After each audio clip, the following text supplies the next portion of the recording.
When we're not open to receiving, we're like a water bottle with the cap on.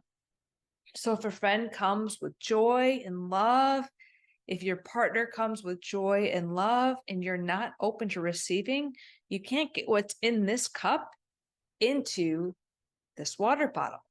And me walking around with heavy armor, I definitely could relate to that. How about for you?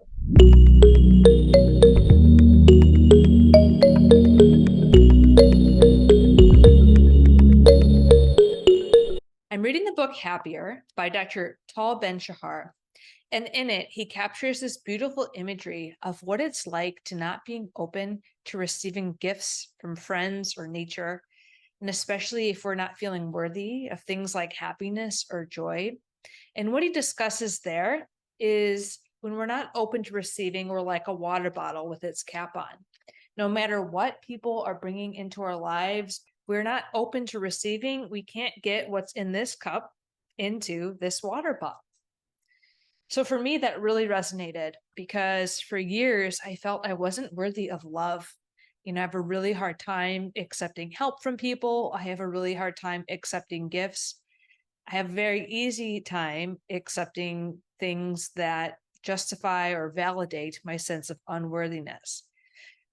But in my relationships, especially in my romantic relationships, I was often receiving the feedback that the other person didn't feel like I was accepting their love, even though I love them very deeply. And I didn't understand it until recently. But what I learned is that I didn't love myself and I didn't have inherent worthiness. So working on worthiness really took the step of working on fierce and tender self-compassion. On the channel, you'll notice that we have a series featuring Kristen Neff's Fierce Self-Compassion that my friend Dr. Dina George led and that we were able to do on her podcast, Create an Unstoppable Life, as well as feature it on the YouTube channel here. But for this exercise today, I want you to consider, are you open to receiving gifts from others? Are you open to receiving the gifts, the joy of the world around us? I know it's a really challenging time right now, and it can be hard to see the positives coming out in the world.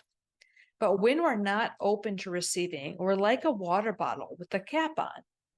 So if a friend comes with joy and love, if your partner comes with joy and love and you're not open to receiving, you can't get what's in this cup into this water bottle. And me walking around with heavy armor, I definitely could relate to that. How about for you? So what would it take to take off the cap? For me, it took feeling safe. And what that meant was putting myself in a safe environment and keeping myself safe through fierce and tender self-compassion.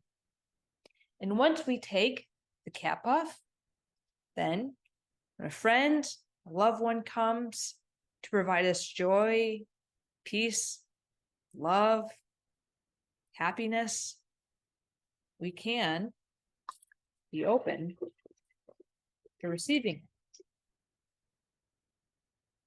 Then we'll have that gift to give back to others. So as your reflection, where are you at? Has your cap naturally been off? Are you accepting more easily? Or is your cap screwed on rather tightly? And what can be your next best step to just loosen up that cap? And when a friend that you love comes close, maybe you unscrew it completely for a while and be in a place where you can trust that you are safe and that the gifts that you'll be given, you are worthy of receiving. And if you have received some rancid gifts, you can dump those out too. Because when we are vulnerable, we will be vulnerable to the good and to the bad that come into our life. But if we can keep that cap off, we can accept the good, and we let go of the things that are no longer serving us. So I would love to hear your thoughts, your insights, your reflections. And if this channel is resonating with you, please make sure to subscribe if you haven't already and share it with anyone else who may benefit. I look forward to seeing you around the community.